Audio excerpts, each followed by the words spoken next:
Hello everyone, ये हमारा जो टॉपिक है ये हमारा सेकंड वीडियो है। जो हमारा एक टॉपिक चल रहा था कि संयंत्र अभिविन्यास की विधियाँ, उसमें से जो भी हम आगे डिस्कस करेंगे वो वीडियो थोड़ा लंबा ना हो, इसलिए हमने इस टॉपिक को दो पार्ट्स में कर लिया। ये पहला ही टॉपिक हमारा, ये हमारा वीडियो आईईएस सब्जेक्ट के अंदर प्लांट लेआउट चैप्टर में है। हम लोग डिस्कस कर चुके थे इसके पहले कि आधारभूत डेटा इकट्ठा करना है और सारी चीज़ें, मटेरियल हैंडलिंग सिस्टम डिस्कस करना है, मशीनरी की कैपेसिटी को डिसाइड करना है, बिल्डिंग का स्केच तक हम लोग आ चुके थे। इसके बाद जो हमारे आगे के पॉइंट हैं उन पे हम डिस्कशन करते हैं। तो वो हमारा पॉइंट्स है, जो पॉइंट नंबर 6 है, उसमें है to select a suitable material type of material flow pattern. Material flow pattern का मतलब ये होता है कि किस टाइप से मटेरियल हमारा प्लांट के अंदर फ्लो कर रहा है। वो इनलाइन फ्लो कर रहा है, सर्कुलर फ्लो हो रहा है, यू टाइप का फ्लो हो रहा है, एस टाइप का फ्लो हो रहा है, या मिक्स फ्लो हो रहा है। ये पैटर्न का चुनाव सिलेक्शन इसलिए करना चाहिए ताकि हमारी जो सामग्री, जो मटेरियल हैंडलिंग है, वो इफ़ेक्टिव हो सके और इकोनॉमिकल हो सके। 7th नंबर है to design the each work station. सारे वर्क स्टेशन को डिज़ाइन करना, इसमें प्रत्येक वर्क स्टेशन का इस प्रकार डिज़ाइन किया जाना चाहिए कि स्टेशन पर अधिकतम ऑपरेशन संभव हो सके, वह सामग्री व स्थल का पूर्ण सदुपयोग हो सके तथा कर्मचारियों का सुरक्षा का भी ध्यान रखा जाए। वर्क स्टेशंस ऐसे होने चाहिए कि जो हमारा ऑपरेटर है उसको वर्क जॉब को परफॉर्म करने में कोई समस्या ना हो, अदरवाइज वो भी एक प्रॉब्लम क्रिएट करेगा। तथा जो भी सामग्री वहाँ यूज होनी है, टूल्स जो यूज होने हैं, वो भी इजीली एक्सेसिबल हों, सेफ्टी का पूरा ध्यान हो, और उस मशीन पे जो भी पर्सन जिस मशीन पे काम कर रहा है उसको उस मशीन पे जॉब परफॉर्म करने से लेके उसकी सेफ्टी तक की सारी ट्रेनिंग प्रोवाइड कराई जाए तथा टाइम टाइम पे उसको अपडेट या उसका ट्रेनिंग जो है उसको अपडेट करता रहा जाए। अगला है to design the each work station. ये हो गया। 8 नंबर हमारा पॉइंट है सभी कार्यस्थलों को संयुक्त करके, ज्वाइंट करके तथा सामग्री प्रवाह पैटर्न को संयुक्त करके संयंत्र का सकल विन्यास तैयार करना। मतलब सारे जो वर्क स्टेशंस हैं उनको कंबाइन कर देना और फिर एक डिज़ाइन बनाना। इसका अगला जो हमारा पॉइंट है कि भंडारण स्थल की गणना करना। भंडारण स्थल की गणना करते समय निम्न बातों का ध्यान जरूरी रखना है कि कितने भंडार में रखे जाने वाले प्रत्येक नग का आयतन, मतलब प्रत्येक जो भी एक हम रख रहे हैं किसका वॉल्यूम कितना है, टोटल कितने नंबर्स रखे गए हैं और कितने टाइम तक उनको रखना है। तो ये सारे आवश्यक भंडारण हमें करना पड़ता है। अगर वॉल्यूम ज़्यादा होगा तो स्पेस की रिक्वायरमेंट ज़्यादा हो जाएगी, और वो कितने टाइम तक रखना है ये भी डिपेंड करेगा कैसे कैसे बढ़ता जाए। अगला हमारा है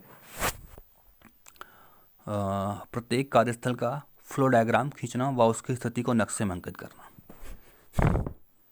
नक्शे में कार्यालय से लेके जितनी भी फैसिलिटीज़ हैं, रेस्ट रूम है, वॉशरूम है, टूल रूम है, कैंटीन है, डिस्पेंसरी, पावर जनरेटर, पार्किंग आदि की स्थिति को स्पष्ट रूप से अंकित किया जाना चाहिए ताकि उसको मैप से ही इजीली, और मैप को भी कई लोकेशंस पे इजीली उसको डिस्प्ले करना चाहिए ताकि सबको, जो भी विजिटर्स रहें या जितने भी लोग भी आएँ उस प्लांट में जब सेटअप होने के बाद भी, तो वो इजीली देख के मैप को समझ सके कि कैसे कैसे ओरिएंटेशन है, कहाँ पे क्या उपलब्ध है।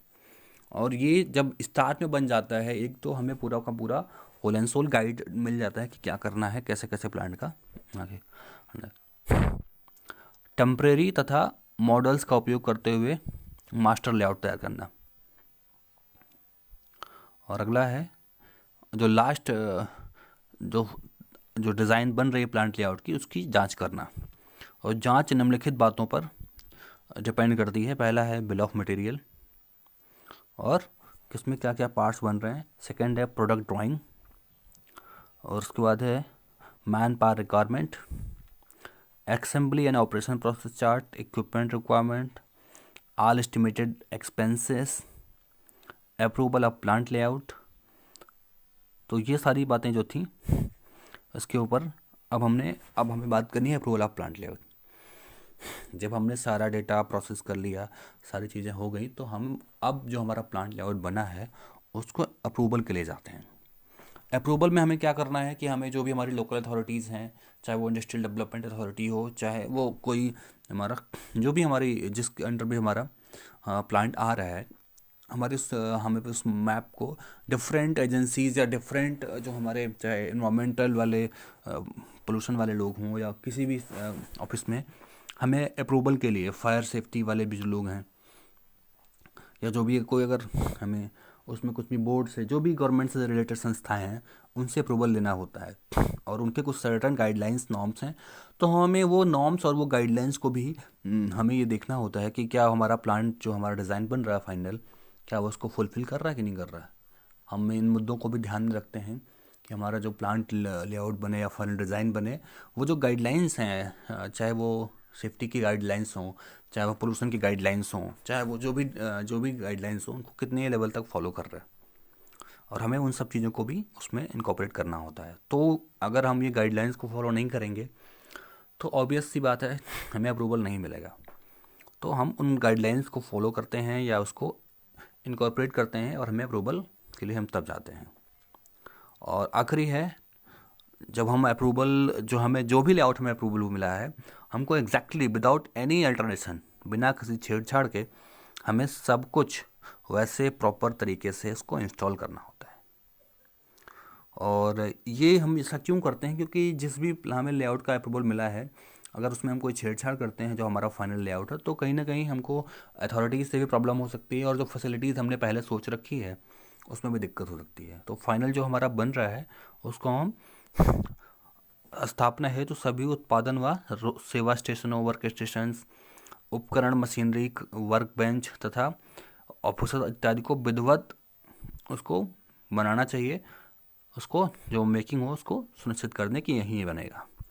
तो हमारा ये जो टॉपिक है आज का, ये हमारा पार्ट सेकंड में अब ख़त्म होता है। ये हमने इसमें डिस्कस किया स्टार्ट में कि कैसे कैसे हमारा जो हमारा संयंत्र अविनाश की विधि थी, प्लांट लेआउट प्रोसीजर था, उसमें सबसे पहले हमारा था एकोमोडेट बेसिक डेटा, सेकेंड था to analysis and coordinate the accommodated basic data, तीसरा नंबर था to decide the capacity of equipment and machinery, उसके बाद selection of suitable material system, draw a sketch, उसके बाद जो हमारा अगला पॉइंट था select a suitable type of material flow pattern, design the each workstation, combine each workstation, calculate the storage capacity। उसके बाद हमारा जो नेक्स्ट था draw the flow diagram and mark them in map। अगला है templates, with the help of templates and models prepare the master layout। and next था to check the master layout, और उसमें हमने कुछ और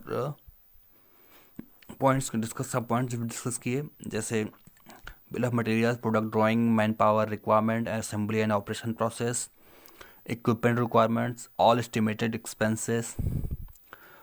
After all doing all this, we will send our master plan to different government agencies, government authorities for approval, and after approval we are going for installation or making the exact plant layout. Thank you very much.